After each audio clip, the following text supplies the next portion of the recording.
Garvin's the middle of the three, so you can tell she's a little bit older than me. Yeah, she goes by, whoever's called the field. Well, her mom was Her mother was field, she went by field. right. Yeah, field was my father's sister. Right. Now, okay, yeah. I knew you were a cousin. First time.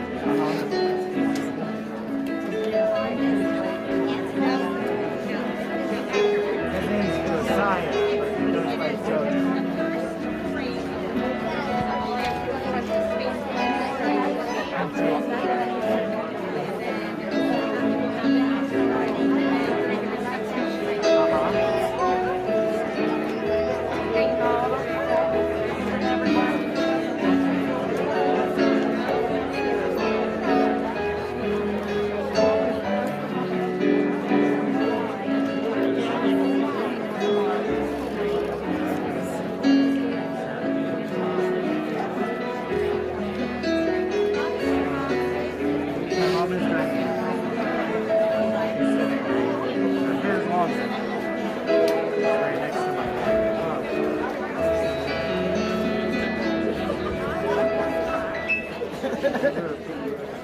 Yeah, I know we met. She went to Woodbury down here. So before we actually start the service, the family has asked me to just request that while you're under the tent, if you please don't mind wearing a mask. But when we're celebrating afterwards, feel free to mingle without the masks. Is the mic on? Okay. We gather here this afternoon a few days shy of what actually would have been Garvin Jabusch's 92nd birthday. And we come to grieve our loss and to celebrate his life. While we gather from near and far and across various stages and generations along life's journey, there's one common thread that is woven through all of our lives. At some point, our lives were touched by this kind and decent man who gave the best hugs in the world. And how long did those hugs have to be? 10 seconds. It's never easy to say goodbye to a loved one, and while we're relieved that he died somewhat peacefully and free of pain, we also gather full of sorrow. No matter how old or sick our loved ones are when they die, they always die too soon.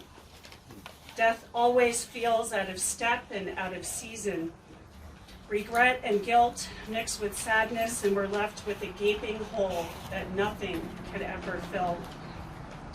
But to be honest, there are never the right words to say, and never an easy way to grieve or mourn. The reality is we will grieve forever. We never get over the loss. We simply learn to live with it. A renowned author said, "It is like walking up the stairs to your bedroom in the dark and thinking there is one more stair than there is. Your foot falls down through the air and there is a sickly moment of dark surprise as you try to readjust to the way you thought of things." So here we are, trying to readjust to a world without Garv. And to be honest, our world is a bit darker and incomplete without him in it. We simply have to readjust our relationship to Garv and keep his memory alive in our hearts. As we gather today as a community of faith, may we be determined to transform the energies of gratitude and grief into the energy of hope. And may we say to Garv, not farewell, but fare forward, faithful and loving servant. May you enjoy the company of your loved ones and dear friends as they welcome you home, where you're free from all suffering and regrets. Remember us in your glory as we remember you in our hearts. And may these memories that we cherish inspire us to live each day to the fullest, as if it was the only one that we had. How grateful we are to have known you and loved you. and how much more grateful we will be when you greet us at the end of our lives. We're going to sing a hymn, and the words should be printed in your bulletin. Hymn of Promise.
Good afternoon.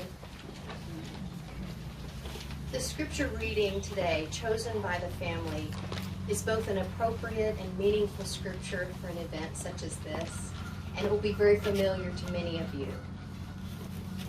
Please feel free, if it brings you comfort, to join me as I read Ecclesiastes 3, 1 through 8.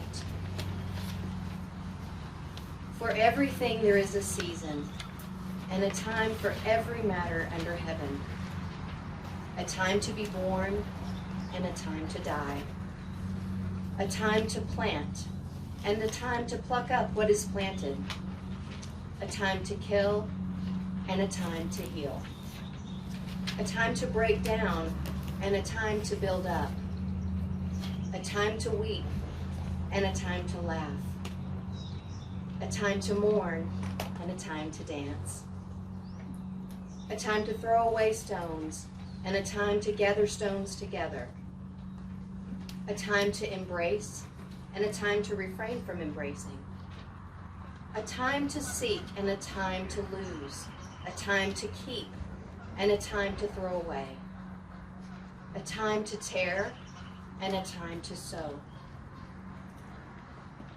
a time to keep silent and a time to speak, a time for love and a time for hate, a time for war and a time for peace. Amen.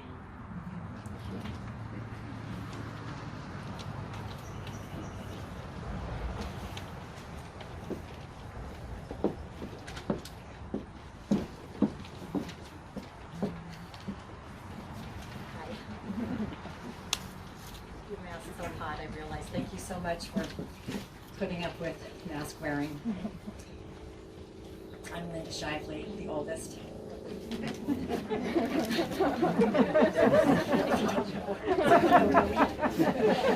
Thank you for being here to honor Dad.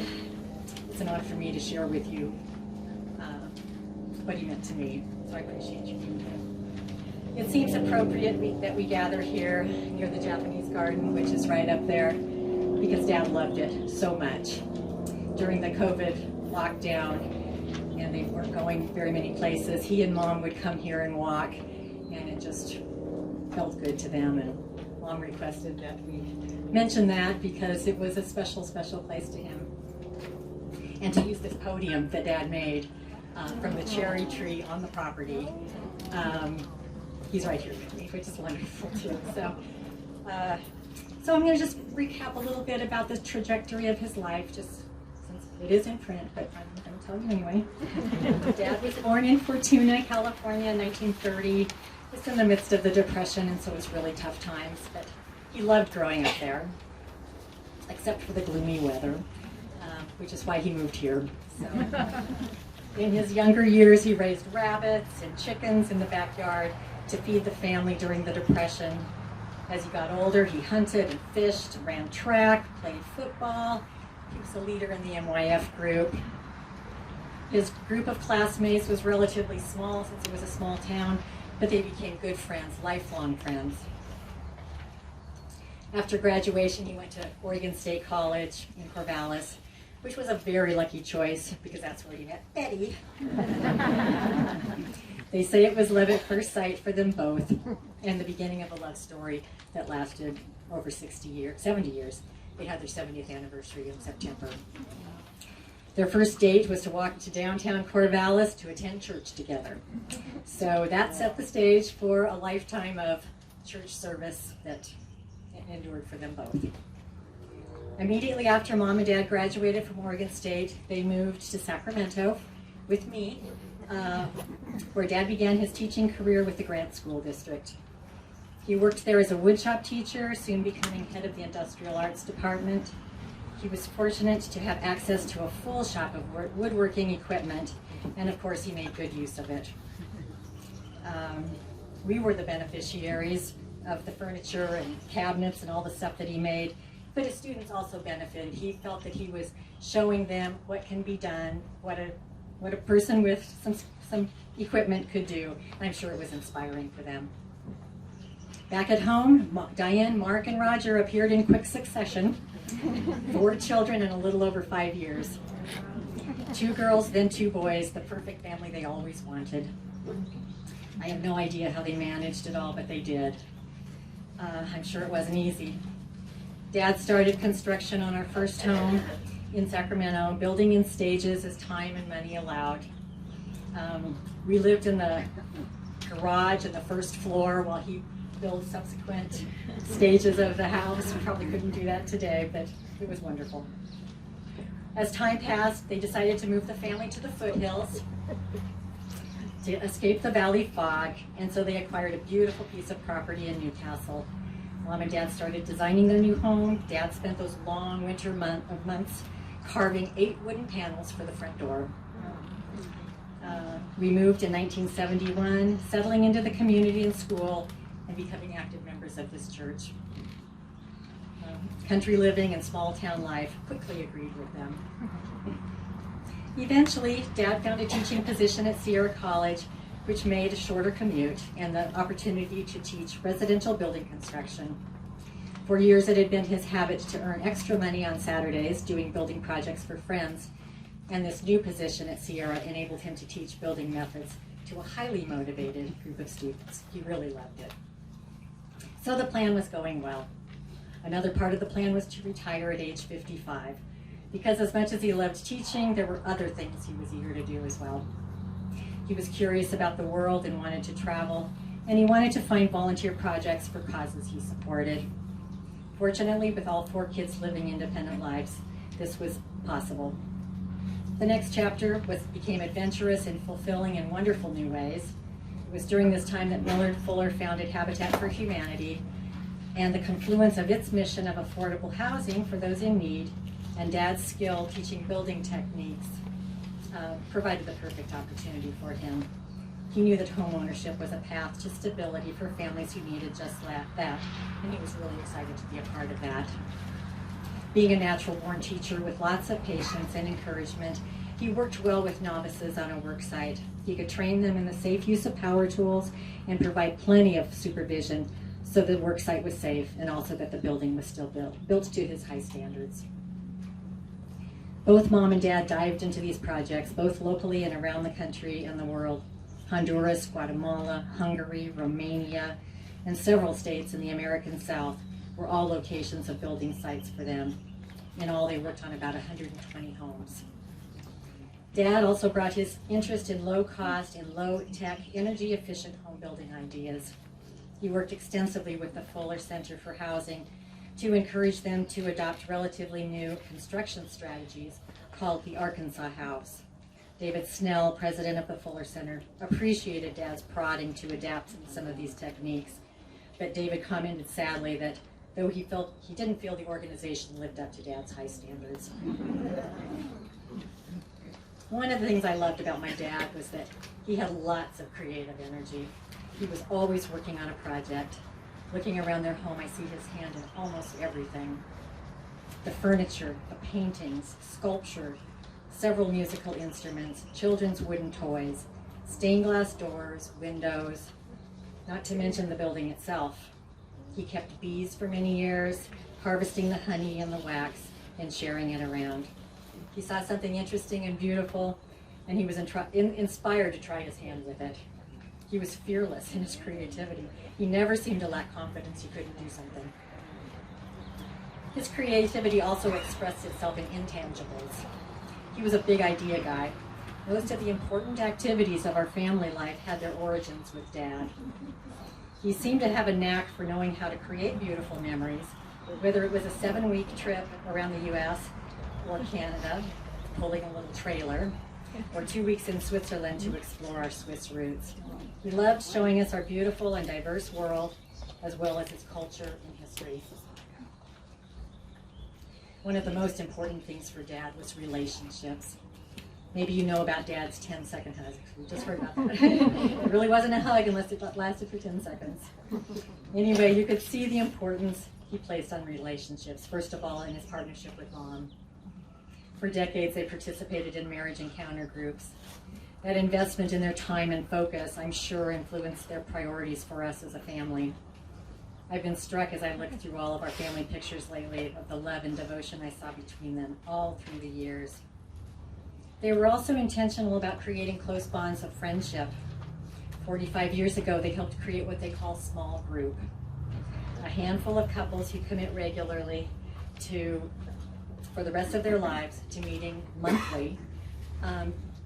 They wanted to develop relationships with purpose and meaning. I'm sure Jerry Llewellyn is going to speak more about that in a minute, but clearly it became an important pillar in their lives. Friends they knew deeply and loved over decades, through good times and bad, and with whom they could grow old. As important as the housing mission of Habitat was, relationships were also a huge component of their work there. They formed close bonds with the people they worked with and deep friendships that endure still all over the country and the world. Their love for the people they worked with was palpable and real, and their understanding of issues of social injustice and racial inequality grew. They had the joy, too, of heading up student spring break work parties and loved their new intergenerational relationships. Several of these students even traveled across the country to participate in the 50th wedding anniversary we hosted for Mom and Dad 20 years ago. Many of you here today also celebrated with us that day, when 150 friends and family had a 5-day local build. It was fun and uniquely them. When Dad was just a small boy, his parents acquired riverfront property on the Eel River in Redway, and the 2 cabins that were built there on that spot have been a much beloved haven for our family for now 5 generations. Despite all their travels, Dad's favorite place to rest and have recreation was there because it was like coming home to him. A touchstone to his memories and a beautiful place to rest, read, swim, and focus on family time. He loved the redwoods and the environment they created, ferns and salal and soft duff underfoot. Every year we would walk our favorite groves with him, and every time it inspired awe in all of us. It's a spiritual place to us. We would all pause and breathe deeply, looking up at the towering trees with the sun rays slanting downward. And when we would meet fellow walkers on the trail, Dad couldn't help but chat them up. He had a familiar spiel every time. He would ask where they were from, because there were travelers from everywhere, around the world. Everybody comes to see the redwoods. And he was just a really curious guy. He just liked to talk to people. And then he would proceed to tell them that they had happened on the most beautiful spot of all the redwoods. He would share that he had grown up in this area and he never tired of seeing these trees. Lost my place. He told them about the historic flood of 1964, and which devastated Humboldt County and our cabin. And he would show the line on the trees where you could still see the high water mark to help them experience how much water that had been. I admit there was a time when I grew a little tired of that and kind of felt maybe he could let these people have their own private moment in the redwoods. It's kind of a spiritual place. Let's let these people be. But I did come to understand that people really responded to this man, that he was sweet, he was passionate, and they responded. He loved to share what he loved. He was so kind and so friendly. And I realized that someday I would miss this. I've yet to walk those paths without him, but I miss him there already.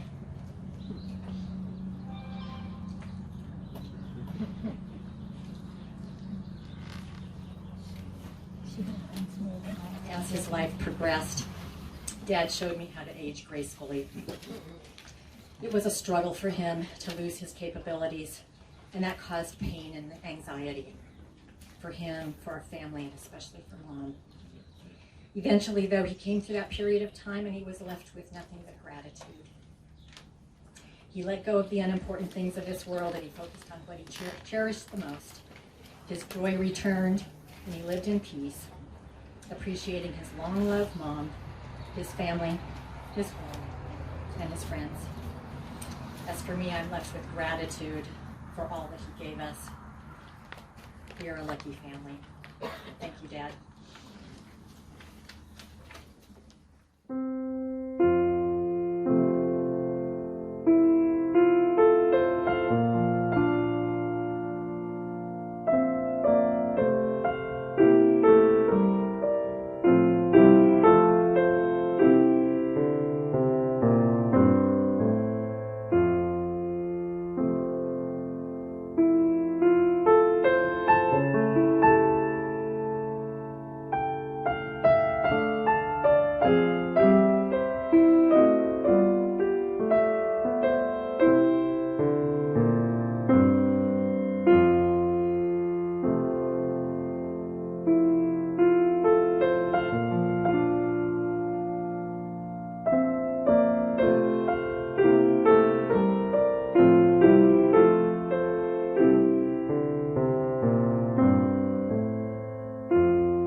It is well, it is well with my soul. It is well with my soul. It is well, it is well with my soul.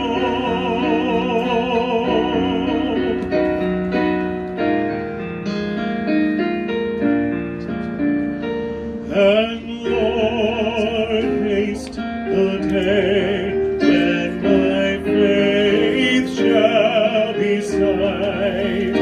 The clouds be rolled back as a scroll. The drum shall resound, and the Lord shall descend. Even so, it is well with my soul. It is well with my soul. It is well, it is well with my soul.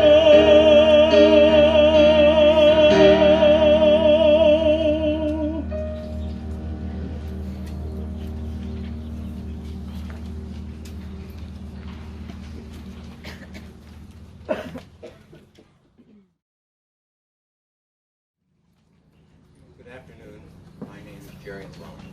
It's my privilege to speak about some of the experiences and recollections I and my wife had with the Jabusches.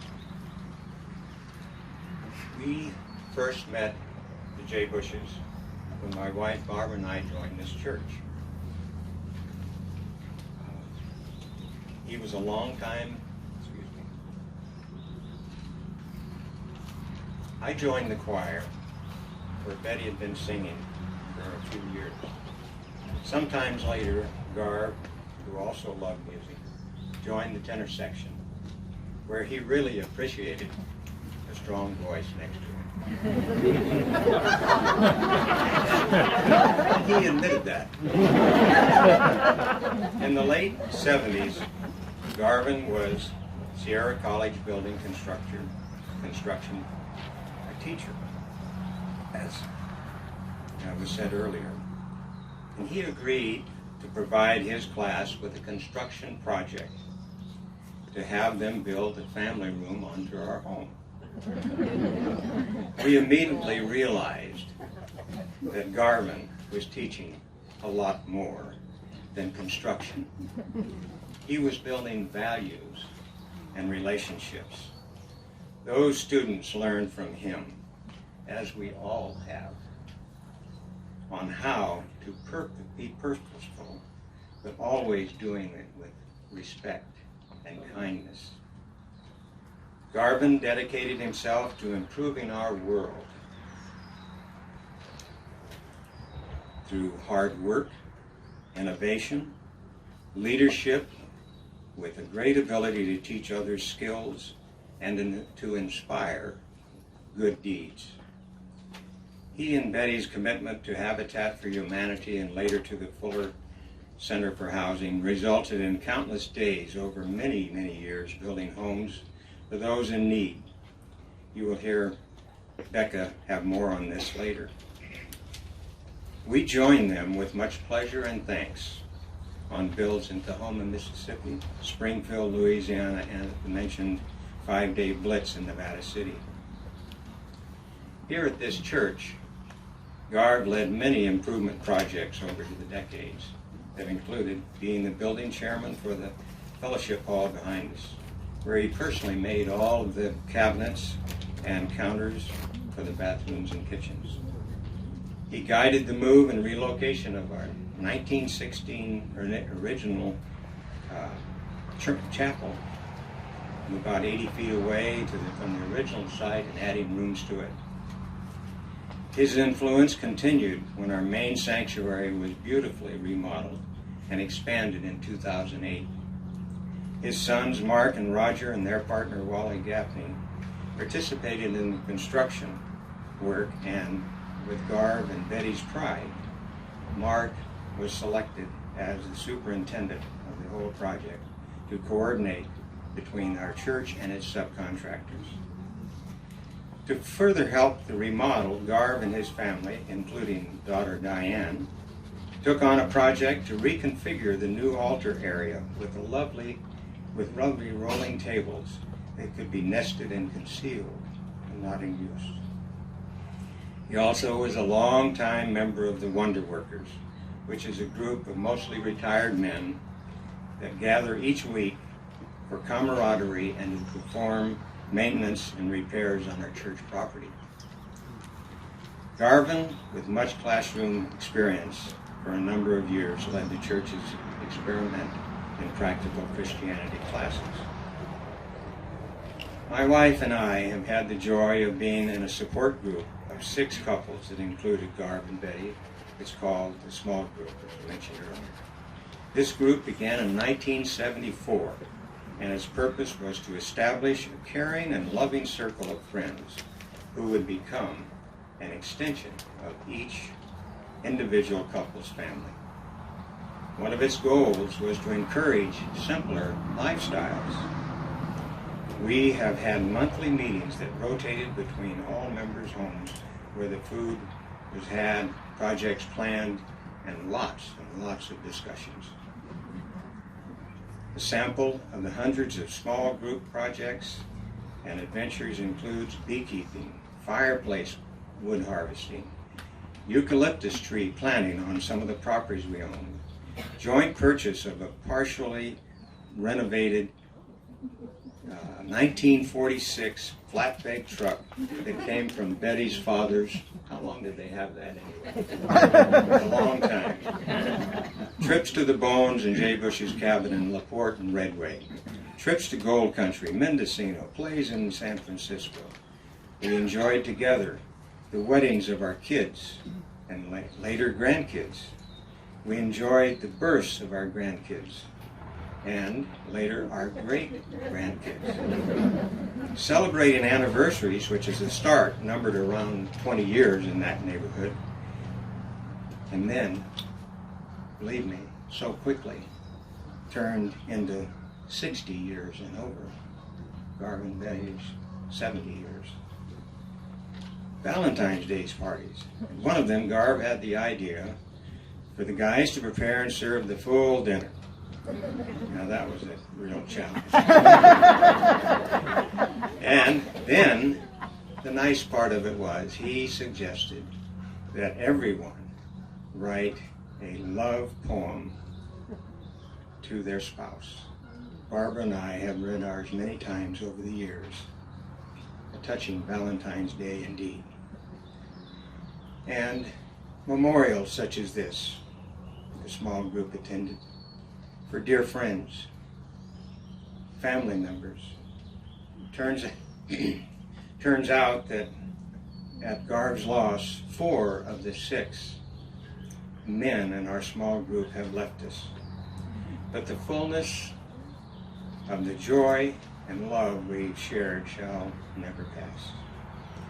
The group has small in its title, but it has brought tremendous experiences and lessons of how to live better, to help and love.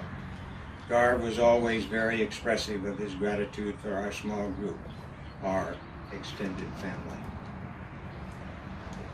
Garv and Betty loved to travel, and many times with a purpose in addition to pleasure. They have visited over 30 countries in the world. In 1984, my wife and I were in Taiwan, where I was on a 1-year project with Aerojet. Garv and Betty visited us, and we were to meet them at the Taipei Grand Hotel in the lobby. They didn't see us coming. They were seated with their backs to us. Barbara greeted Garvin with a surprise kiss on the back of his smooth head.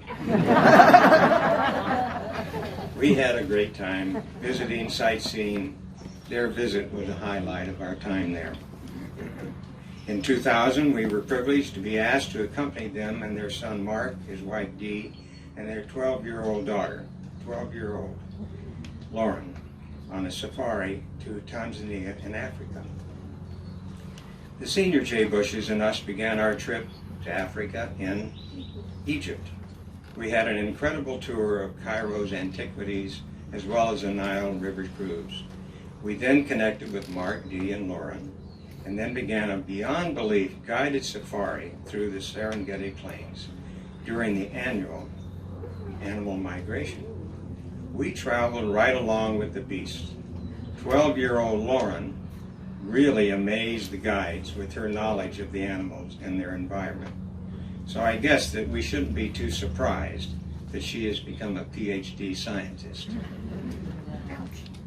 Garvin and Betty were very involved with Heifer International. While we were there in Tanzania, Garvin arranged to have a heifer representative take us to the countryside home of a family that had received a donated cow. Garvin and Betty were especially pleased to see how that heifer and its calf had dramatically improved the lives of the family. The milk produced helped feed them all and was also sold to help pay for their children's education. Very satisfying moment for us all. We came home from Africa with many tremendous photographs, but even better were the memories of a trip of a lifetime with friends. While Garvin and Betty were in Honduras for a Habitat for Humanity build, Garv was inspired to see a needy young woman and her baby. He wrote this revealing poem that I'd like to share. It is titled, "The Lady by the Lake." A weary woman rests on a rock wall, her baby sucking an empty breast. She looks at him and sighs. Will he grow up happy? Will he grow up strong? Will he grow up? A smile brightens her face. She is young again. Of course he will. Of course he will. Across the street, we watch this story unfold. What can we give her? How can we help her without stealing her pride? His poem clearly exhibits his compassion, his need to help and to always help without doing harm to the pride of the person being helped. We will miss Garvin greatly, his joy for life, his storytelling, laughter, love, and ready smile. We will always feel his presence in our hearts, this man who made such positive differences in our lives and in our world. This man who in his later years, when asked, "How are you?" his answer with a huge grin was always, "I am blessed." That was true, and I'm sure each of us can say the same for having Garvin Jabusch in our lives. He and his soulmate Betty are truly ambassadors of Jesus Christ.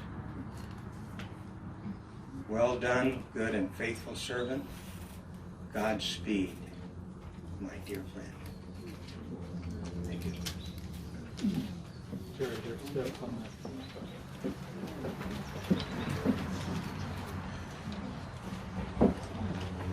Thank you all for being here today, celebrating the wonderful man that Garvin was. As many as you know, and has been said here today already, Garvin was an inspiration to many of us, and I am one of his grandchildren that was lucky enough to get to call him Granddad. It's amazing to see how full this ceremony is. We even had to get more chairs. And I think this is just one of the testaments to how special he was and how much he left an impact on our world. Growing up with him as a granddad was nothing short of amazing. He supported us in all stages of life, whether it was cheering us on at basketball games, helping us go to college, or supporting us in our careers and teaching us values we needed to succeed in all of these things. He carried his influential teaching skills into his role as a grandfather. What I loved most about his teaching is that he taught by example. He was a tremendous role model, especially for the way he treated other people. He treated every person that he met with the utmost kindness and respect and made you feel very, very important. He greeted you with the warmest, most infectious smile, and like has already been said, he gave the absolute best hugs, with back scratches included.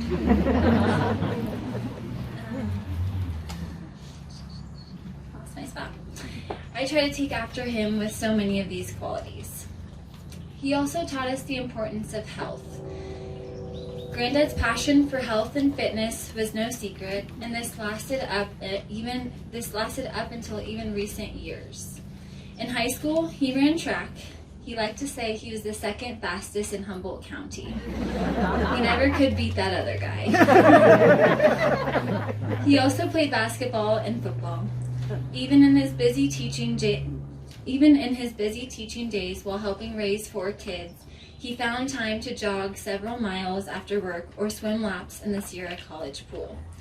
His weekends were often spent working on his property, and he made himself, his kids, and even some of his grandchildren stronger by choosing to use a push mower or push cultivator instead of gas powered. More recently, he went to California Family Fitness every day for about 15 years up until COVID shut down the gyms, just a month shy of his 90th birthday. He was proud to say that he never missed a gym day, unless it was closed, of course, or he was at his cabin in Redway. In his older days, the gym visits became more of a social hour, but his social relationships were just as important to him as his physical health. It was hard to keep him away from the gym when it shut down, but he didn't let this stop him. Even after turning 90 years old, he continued to walk daily with his walker on their country lane. As many of you may remember, Garvin and Buddy were in a terrible car accident here in Loomis in 2007. Their injuries caused both of them to be hospitalized. Even though I was young at the time, I still remember this day pretty clearly. It was one of my first experiences with hospitals and the healthcare team. I remember being so scared, but somehow found comfort knowing that they were in the hands of these healthcare workers. It was such a big responsibility, but it was a job where you could really make a difference. Even on one of the worst days of Grammy and Granddad's lives, they have continued to influence us as this experience helped lead me and my sisters to our current careers. One of the last things Granddad taught us is the satisfaction of hard work. He dedicated his life to working hard, all while helping others. As kids, and even up until our college years, my sisters and I would go over to my grandparents' house and do yard work. It all started with picking up buckeyes for 25 cents a 5-gallon bucket.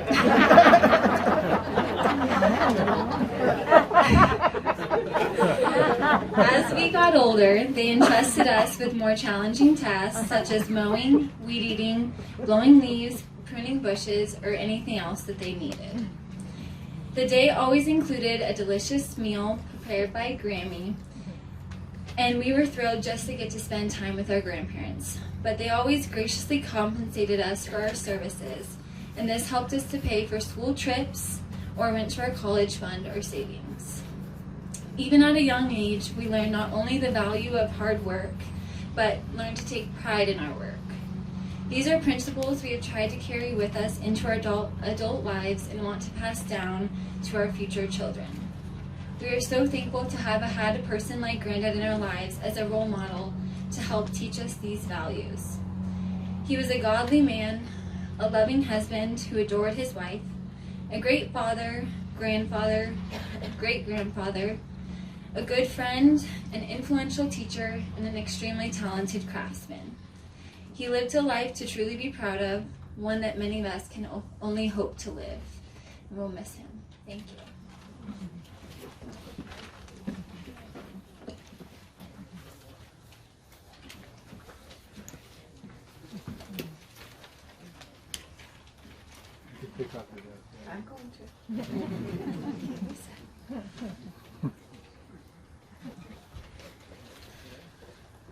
My granddad was an all-around, genuinely great human being. He may not have been recognized as such by fancy awards or accolades, but everyone who knew him had something wonderful to say about him. I'm still finding out new things about him that represent another interesting facet of his personality. Like the rest of us, he had flaws, but he got closer than many people I know to embodying everything that he believed in. He also loved my Grammy with all his heart, and I always melted when I saw them sharing a moment.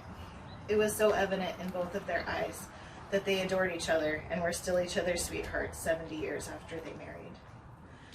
Granddad was one of the people who taught me what it was like to follow Jesus by helping others and showing love by serving. Whenever we visited him, he was always ready with a joke, a smile, or an interesting story from his life or the lives of those he shared his life with recently. When he and Grammy returned from a trip, he wanted to make us all feel included by sharing photos or slides and stories about what they saw and learned there. He taught me how to work with wood and made beautiful things from it that our family, his friends and colleagues, people in need, and possibly even strangers will cherish for a lifetime. Many of his projects were useful, and others were just for the beauty of it all. Because of him, I was excited to visit his shop and do my own projects. He always emphasized wearing protective earmuffs and safety gear and would not start any equipment until every grandchild's ears were covered and they were aware of the way to safely use it or watch him do what needed to be done. We never had any shop accidents and came away with cherished memories and a product we could be proud of. Some of my favorite times with him were spent in the shop, going on a walk, or making Bratzleys together. Granddad shared his love of nature with us too, every time we went to Redway, and he told us of the cabin's history and about current events that had affected the ecosystem in that area or others. I loved to hear him sing around the campfire in the evenings at Redway, or when he sang at home or in the choir at church. When we visited the church after he retired from the church choir, we sat next to him, partly for the company and the great hugs, but also so I could hear him sing the hymns he loved. I miss being able to do that now. Granddad also helped me see another part of the world when he and Grammy asked us to join them for 2 weeks in Switzerland. Granddad loved to make things an adventure, and this was our opportunity to join them in one. He had more energy than some would believe, even 20 years ago. We went on a hike where the Swiss chose to go for vacation, since they didn't want to show us only the tourist sites. At Saas-Fee, the trail was almost vertical most of the way, and extremely green. With the altitude and my asthma, I could not keep up with him. At 71, he set the pace, and we mostly just saw his back the whole way. They had to stop a couple of times for me to catch my breath. There was a little spot close to the top where I finally tapped out. Mom and Jake stopped with me, and only Granddad, Dad, and Tim made it to the top while hiking. Grammy was smart and took the gondola for the view. We traveled all over Switzerland on that trip and experienced the culture as close to the local view of it as we could. We listened to Swiss radio stations that magically retuned themselves to new call numbers when passing out of range in the mountains, shopped at the local grocery stores, bought goodies at the local bakeries each day because we all, but especially Granddad, loved what they had to offer, and attempted to make traditional Swiss dishes at times. Grammy made rösti one night, and we also tried fondue with fresh Gruyere cheese we had bought that day on our travels. Because Grammy and Granddad had traveled to Switzerland several times before with my great-grandparents and on their own, Granddad liked to play tour guide, wearing his Swiss hat and gesturing with his brochure in the air for us to follow him when we were at large crowds. Grammy's cousins, Anne-Marie and Elsie, helped us communicate with some of our other relatives who only spoke German. We saw the church and farm in Adelboden where some of our ancestors lived and worshipped, met many relatives at a memorial service in Zurich for Elsie's mom, and impressed them with how far across the country we drove in a day. Even though we didn't speak the same language, it was really fun to have the opportunity to meet so many relatives we hadn't known before. Grammy and Granddad spoke to many relatives they knew, and Granddad was beaming. He always liked talking to people. Before we left, Granddad requested that we sing Edelweiss and So Long Farewell from The Sound of Music. We did, and he videotaped it with a huge grin on his face.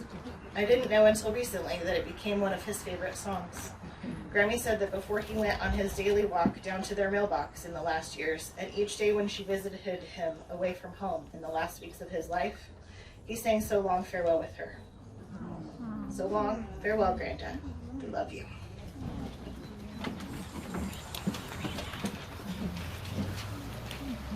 Good afternoon, everyone. Personal legacies are an interesting thing. As we are remembering today, Granddad was many things to many people. An educator, a leader in his church, an advocate for low-income housing, and a world traveler. The legacy he left for me, however, is more mundane. I'm Lauren, I'm Mark and Dee's daughter. Our family has 9 grandchildren, and I'm smack dab in the middle. But in my early years, I was the only grandchild in a 100-mile radius, and was rich in time with Grammy and Granddad. They were a twice-weekly source of childcare for me before kindergarten, and then after school and in the summers. Our lives were knit together, where the focus of our existence was more everyday chores and slow pace of life. I tagged along as they moved through their weekdays, tending the garden, running errands, making and eating simple lunches where Granddad indulged in his beloved peanut butter and mayonnaise sandwiches. Yeah. I'm glad we can all accept that that's not okay. This isn't to say that this slow life wasn't without joy. Granddad would frequently recruit me to work at the garden. In the spring, we'd plant potatoes. He'd lift the soil with a shovel, I'd throw in a seed potato, and if it was oriented to his liking, he'd say, bingo! It thrilled me every time. Grammy and Granddad were both practical and eccentric in their gardening. They planted sensible things like apples and potatoes and green beans. But their apple tree was the delicious aromatic Gravenstein, and they cultivated indulgence with raspberries and marionberries and ground cherries. The smell of Gravenstein applesauce brings delicious, joyous memories of home canning marathons with my grandparents in the summer. I've always been convinced that it isn't blood that runs in the veins of Jabusches, but sawdust. Granddad found and shared joy in the workshop.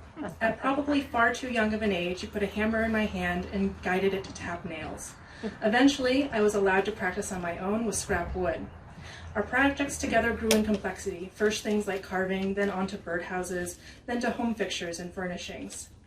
As I aged, he trusted me with more and more dangerous equipment in the woodshop, some of which my mom still gets nervous about me using today as a grown woman. Sorry, Mom. Granddad taught me to be both cautious yet confident, lessons that extend past using a table saw. When the family cabin in Redway was under remodel, Granddad and I cut animal and plant silhouettes out of redwood panels to make a railing, while I was only trusted to make a tree the most simple shape. But I watched him intently as he traced the long, delicate legs of a great blue heron, seeing where dedicated craft and skill could take me. Of course, most of you know his work in building houses for charity, but at home, I got to see how woodwork brought him simple, everyday joy. It is these everyday joys, these mundane joys, that are my favorite memories of Granddad, and perhaps his truest gift to us all. We must see and appreciate small, everyday joy to live long and well. In the faces of challenges, I'll use the foundational lessons of small, mundane joy from Granddad to keep fighting the good fight. On behalf of my part of the Jabusch clan, thank you for coming to celebrate Granddad's memory with us. I hope you find some small, mundane joy today and in the future. It feels great to take this off. I am the last one. Hooray. I don't know if you caught on to this, but each granddaughter is representing different wings of the family. I'm Becca Shively. I am Garvin Betty's third born grandchild, and I am Linda and Max Shively's daughter. It would be impossible for me to capture in these few moments the influence that my granddad has had on my life. He was simply the best grandparent I can imagine, and along with my Grammy, was the model of a loving partnership and an abundant life. You're going to hear some similar themes in my notes to what you've heard previously, but my granddad was at his core a teacher. He loved to coach others along and build their confidence in whatever task was before them, be it helping his grandkids become confident swimmers at the cabin, helping us make a project in his woodshop, or framing our first house on a work site. He seemed to love picking out that family member, friend, or volunteer who needed something to do or extra encouragement, and he would twist their arm into taking on a project with him. Whatever the setting, he could mobilize and energize people, and he had an unquestioning confidence that you could learn anything that you were determined to do. Granddad was also a man who never met a stranger, as you've heard.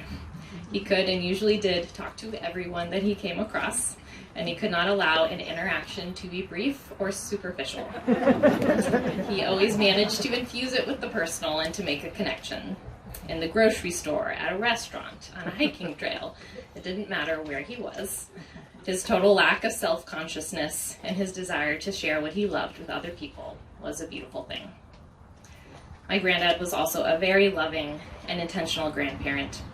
He took opportunities to spend time with all 9 grandkids one-on-one and created little traditions that were unique to each of us. I will always miss making runs in his little pickup to the Redway dump. That really stands out for me. Attending the Garberville Presbyterian Church together while we were at the cabin, where we were honorary summer congregants. Getting chocolate and Heath Bar blizzards from Dairy Queen.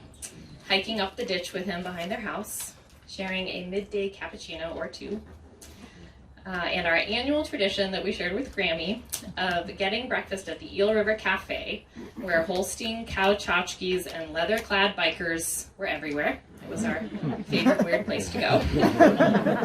There are too many small but precious memories like these to count, but I will always carry with me a bigger memorable memory too, bigger notable memory too, when I had the opportunity to see my grandparents truly in their element, volunteering to build affordable housing in the American South. For 2 consecutive years, I flew out to Tutwiler, Mississippi to spend my college spring break on a Habitat for Humanity build site led by my grandparents. Both years, they led a group of students from the same high school in Illinois, and both years we stayed in the home of the most welcoming and sweet couple named Janice and G.W. Tagging along on these trips, I saw the gift that my grandparents had for making dear friends wherever they went.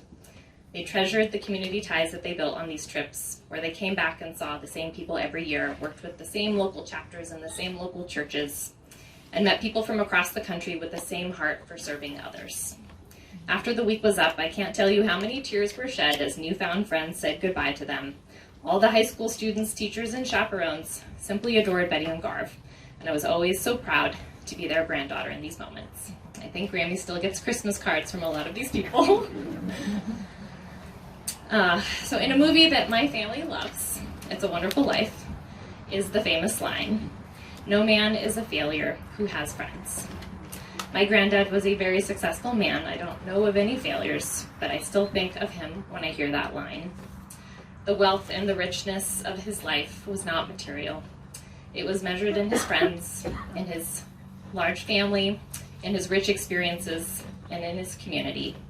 He lived an incredibly wonderful life, and I know we all feel so blessed to have been part of it.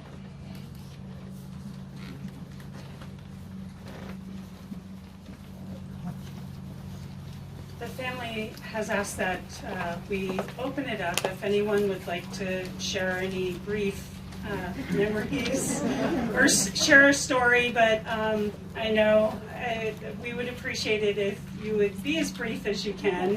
And not everyone's going to be comfortable climbing up. We don't have a handheld mic.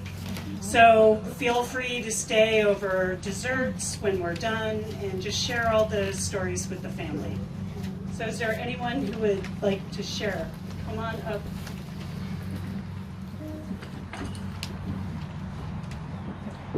Good afternoon. I am Max Shively. I am married to the oldest one.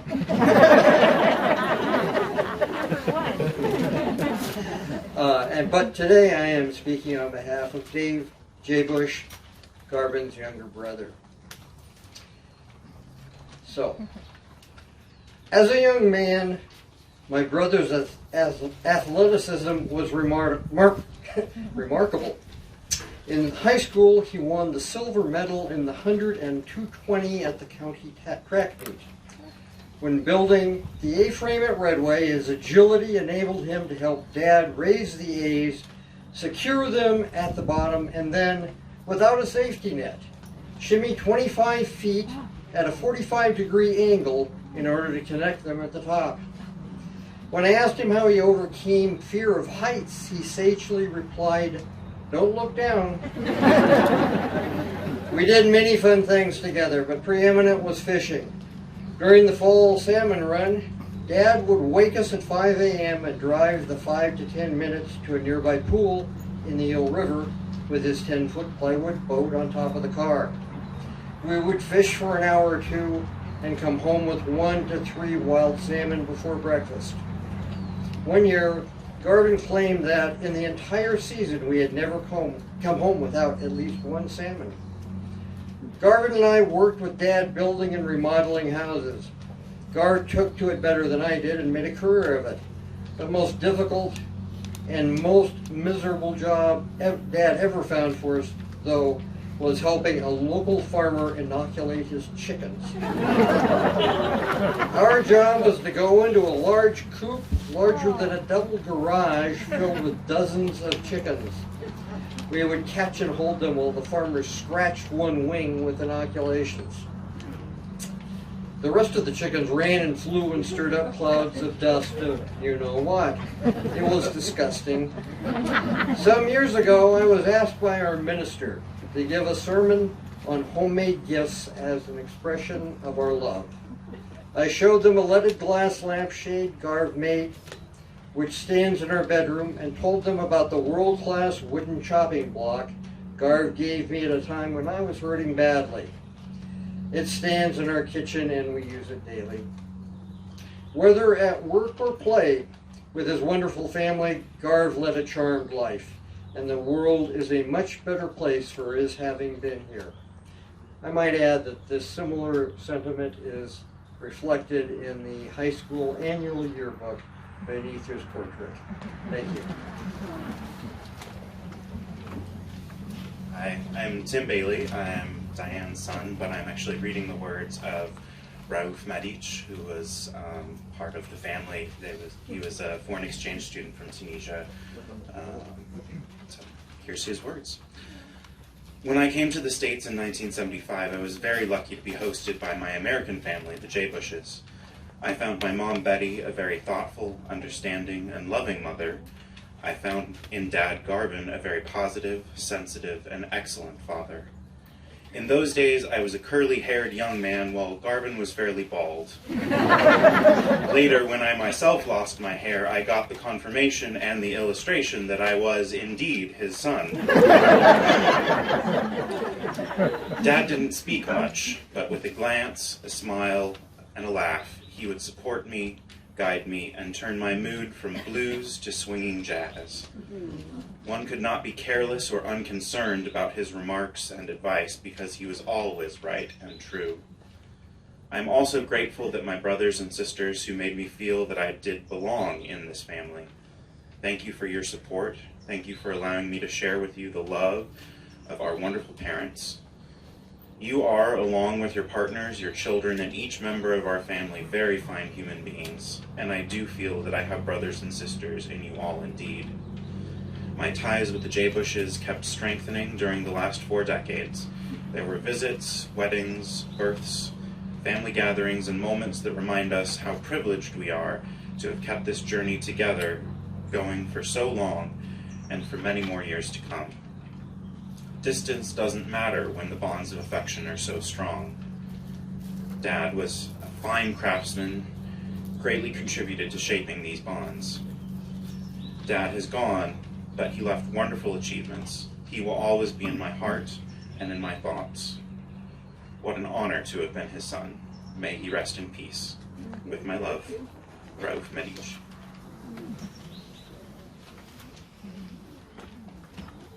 You're worried I'm going to fall over? That'd be a mess. I always tell people that we're unfortunate enough to ski with me or hike with me, stay uphill. Stay uphill. Anyway, real quick, my name is Pat Aiello, and I got bit early by Garv and Betty about doing service and about how service is so important to who we are and what we do. I've enjoyed watching Garvin push these banners around today. Definitely feel his spirit here, and they're beautiful. Diane, I've got to believe you made those. Yeah, awesome. Anyway, I've had the pleasure of working shoulder to shoulder on many service projects with Roger, with Mark, Diane, with Betty, with Garv, with Aaron, with Jake, and with Tim. Both with the Fuller Center of Housing and Sierra Service Project.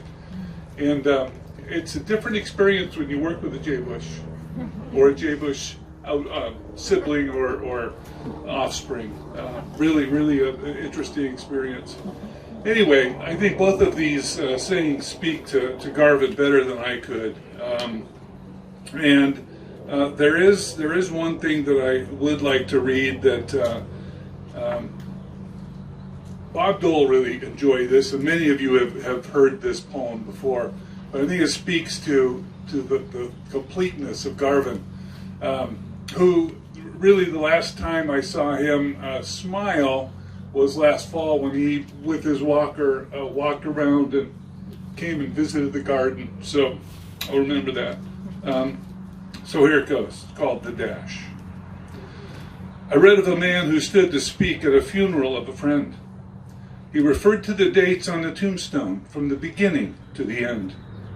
He noted first came the date of birth and spoke the following day with tears. But he said what mattered most was the dash between the years. For that dash represents all the time that they spent life on earth. And now only those who love them know what that little line is worth. For it matters not how much we own, the cars, the house, the cash. What matters is how we live and love, and how we spend our dash. So think about this long and hard. Are there things you'd like to change? For you never know how much time is left that we can still rearrange. I believe memorials are for the person we're honoring as well as those of us that are still alive. So this is for us. If we could just slow down enough to consider what's true and real, and always try to understand the way other people feel, be less quick to anger and show appreciation more, and love the people in our lives like we've never loved before. If we treat each other with respect, and more often wear a smile, remembering that this special dash might only last a little while. So when your eulogy is being read, with your life's actions to rehash, would you be proud of the things they say about how you spend your dash? Rest in paradise, Garvin. A little worried there, Pat. Is there anyone else who'd like to share some thoughts or words? And like I said, there's going to be plenty of time when we're gathering together. Hi, my name is Stacy Lee. I was a member of this church from 1980 to 2000. And I was thinking about this congregation and why I loved it as much as Garv did. I really appreciated that this church was founded by the Issei, and when it integrated, it was to let a lot of white folks in. A central focus of this church since I was a member of it, and what I'm feeling now, is this tightness, this gathering. And I attribute that in large part to Gar, largely because in his way,